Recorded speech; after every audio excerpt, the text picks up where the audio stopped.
જો મેં પહેલા તમને નારાયણ સરોવરનું જ કીધું હતું, પણ એમનો દરિયાનું અત્યારે તમને હું એમનું મંદિરનું કહું છું.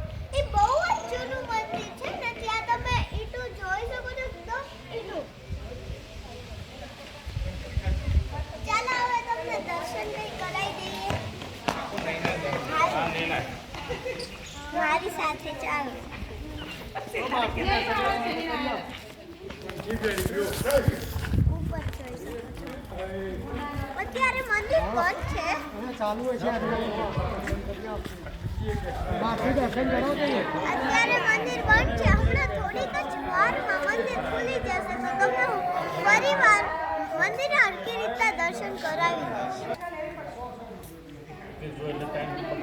આ મુખ્ય મંદિર છે, આ વિષ્ણુ ભગવાનનું છે. અત્યારે આ મંદિર બંધ છે, તમે બહારથી દર્શન કરી શકો.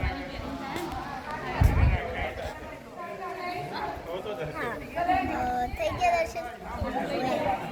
તો હવે તમે મારી ચેનલમાં બની રહેજો, તો આગળ સમાચાર તમને હમણાં દઈશ. Thank you.